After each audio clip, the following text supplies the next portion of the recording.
Marcus Thompson opened his gym doors to street kids every evening. Same neighborhood, same routine for 15 years.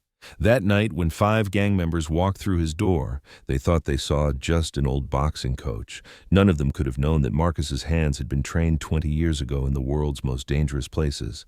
Before we begin this incredible transformation story, tell us in the comments which city you're watching from today. And if you believe stories like this need to be heard, hit that subscribe button. Detroit's East Side was a forgotten corner of America. Between abandoned factories stood a small building, Thompson's boxing gym. Paint peeling, neon sign flickering, but every evening it came alive with the sound of gloves hitting heavy bags. Marcus Thompson, 58 years old, had owned this gym for 15 years. 6 feet tall, gray hair kept military short, movements precise and deliberate. The locals knew him as Coach Marcus. What they didn't know was his past. Every day after school they came, kids from broken homes with nowhere else to go. 16-year-old Jamal, raised by his mother alone. 14-year-old Maria, hiding bruises under long sleeves. 17-year-old Deshaun, former gang runner now training for Golden Gloves. "This world will try to break you," Marcus would tell them. "In here, you learn to be unbreakable." 6 blocks away, Diego Morales counted money and nursed his anger. At 25, he led the Serpientes gang. The neighborhood was his kingdom. Drugs, protection, stolen goods. But Marcus's gym was stealing his future soldiers. Kids were choosing boxing over gang life. 3 kids quit this month, complained Luis, Diego's lieutenant. "They're focusing on boxing." Diego's jaw tightened. "Send the old man a message. First warning, spray paint on the gym wall. Leave the kids alone or else." Marcus painted over it, continued as normal. Second warning, brick through the window with a note. Final warning. Marcus swept up the glass, opened on schedule. "Coach, maybe close for a while," Jamal worried. Marcus, "Fear is the enemy. We never step back." Friday evening, 8:30 p.m. The gym was full of energy. 8 kids training, laughing, learning. The door burst open. Diego Morales and 4 gang members walked in, moving with casual menace. "Everyone out," Diego announced coldly. "Stop," Marcus said quietly, his voice carrying authority. "This is your home. Nobody tells you to leave." Diego approached, scanning Marcus like prey. "You're the problem. These kids belong to the streets." Marcus continued, wrapping hand tape, movements meditative. "They belong to themselves." "Out here, there's only one kind of strength that matters," Diego said, pulling out a switchblade. Marcus finished the tape, flexed his fingers. "What kind is that?" "The kind that survives." Diego's crew spread out, flanking Marcus, 5 against 1. "Last chance, old man. Close this place or we close it for you." Marcus looked at the knife, then at Diego's face. For a moment, he wasn't in Detroit anymore. He was in places where young men with weapons thought they understood power. "Kids, behind the ring, now." "But coach," Jamal started. "Now." The authority was different, not patient teacher, but someone who'd given life or death orders. Marcus turned back to Diego. "You want to do this?" "I want you gone." Marcus nodded slowly. "Then you should have brought more men." Something in his tone made Diego hesitate. The complete absence of fear, the way Marcus tracked all Mephisto opponents simultaneously. "What did you say?" Marcus's expression had changed completely. Gone was the gentle coach. "I said you should have brought more men." Diego lunged first, knife aimed at Marcus's chest. What happened next defied belief. Marcus sidestepped, caught Diego's wrist, twisted. The knife clattered down as Diego screamed. Without releasing the wrist, Marcus drove his elbow into Diego's solar plexus, dropping him instantly. Luis rushed from the left. Marcus spun, fist connecting with Luis's temple. Luis crumpled. The third attacker swung a chain. Marcus ducked, swept his legs, delivered a hammer strike to his neck. Down. Fourth and fifth attacked together. Marcus stepped between them, deflected a punch, responded with devastating precision. Liver shot, kidney punch, carotid strike. Both dropped. Total time, 43 seconds. 5 gang members on the floor. Marcus standing, breathing normally, not even sweating. The kids stared in absolute shock. "Coach," Maria whispered. "What was that?"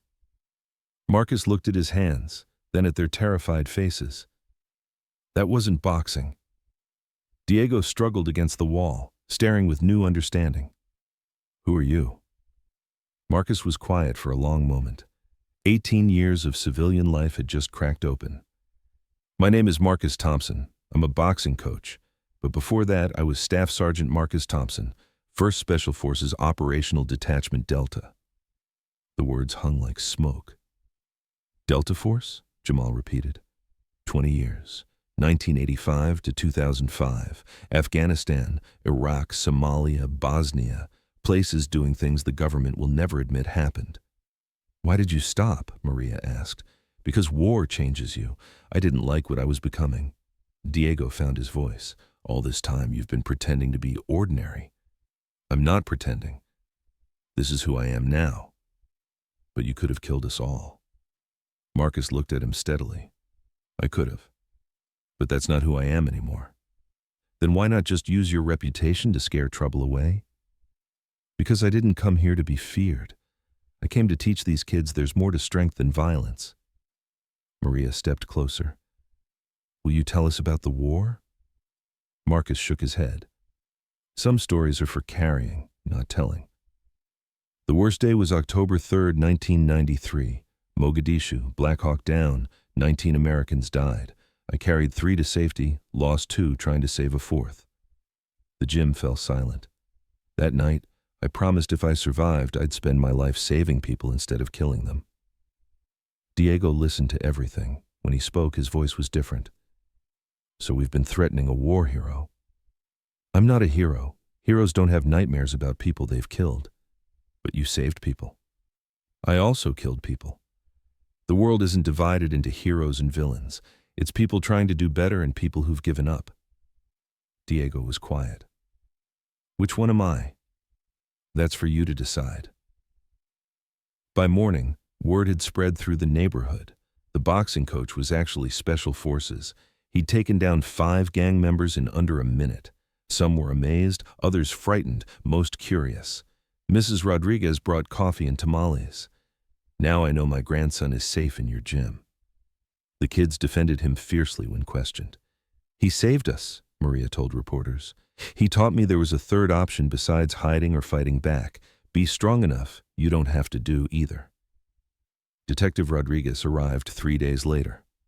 5 men hospitalized with injuries consistent with hand-to-hand combat. 5 against 1. That's not self-defense, that's a miracle. Unless you're one of the most highly trained soldiers in the world. Marcus stopped wrapping the heavy bag. You did your homework. Staff Sergeant Marcus Thompson, 1st SFODD. The interesting thing, none of the victims want to press charges. Smart of them. Diego Morales wants to meet. Says he has something to discuss that might keep him out of prison and his gang off these streets. Diego came alone that evening, moving carefully but showing no hostility. I've been thinking about what you said, about choosing to do better. Marcus waited. My little brother is 12. Yesterday he asked to join the Serpientes when he turns 14. I don't want him to become me. What do you want him to become?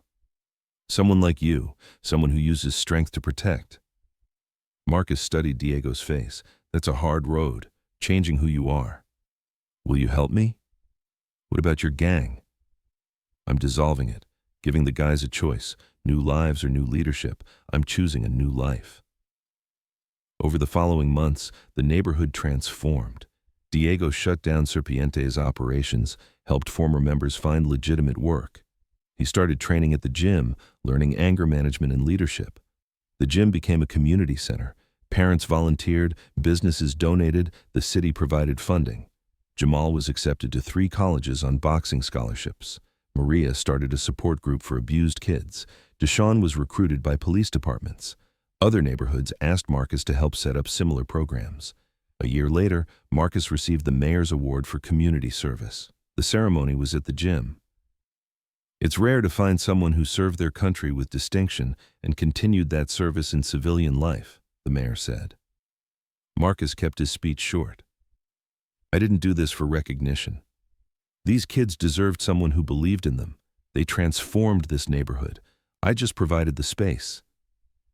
Later, Diego asked, Any regrets? Marcus thought. About leaving the military? No. About that night?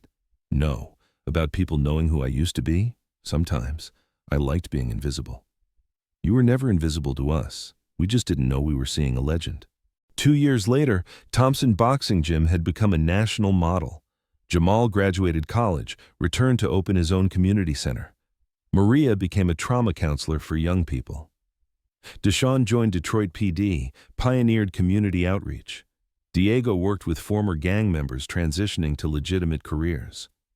One evening, Marcus found a note from a kid he'd never met, thanking him for showing the neighborhood that change was possible. 5 years after that night, Marcus stood before a congressional committee on urban violence. Your program has been replicated in 12 cities with remarkable success. What's the key factor? Respect. Too many programs try to save kids from their environment. We teach kids to save their environment from itself. Can you elaborate? When you respect someone's potential instead of pitying their circumstances, you give them permission to exceed expectations. These kids don't need saving. They need tools, guidance, and someone who believes they're worth the investment. 10 years later, Diego entered Marcus's office with a 12-year-old boy. "Coach, my brother Miguel. He's been asking about boxing lessons." Marcus looked at the serious boy with Diego's eyes, but different energy. "What do you know about boxing, Miguel?" "It's not about fighting. Diego told me it's about learning to be strong so you can protect people who can't protect themselves." Marcus glanced at Diego, who smiled proudly. "That's exactly right. When can you start?" As they walked to the main gym, Marcus reflected on his journey. 20 years as a soldier mastering war, but his greatest victory came learning the art of peace. The sound of gloves hitting bags filled the air. Kids laughed, parents watched proudly, former enemies worked together. This was the war Marcus had been meant to fight, against hopelessness in his own neighborhood, not with weapons designed to destroy, but tools designed to build. And this was a war he was winning, one kid at a time. The true measure of strength isn't the enemies you defeat, but the lives you save. Marcus Thompson discovered that the greatest battles are fought not with weapons, but with patience, dedication, and belief that everyone deserves a chance to become more than their circumstances. Have you ever encountered someone whose hidden past completely changed how you saw them? Share your story in the comments. If this moved you, subscribe. We share stories of transformation, hidden heroes, and quiet warriors who make communities better, one person at a time. Sometimes the most powerful weapon is the decision to put down your weapons and pick up something that builds instead of destroys.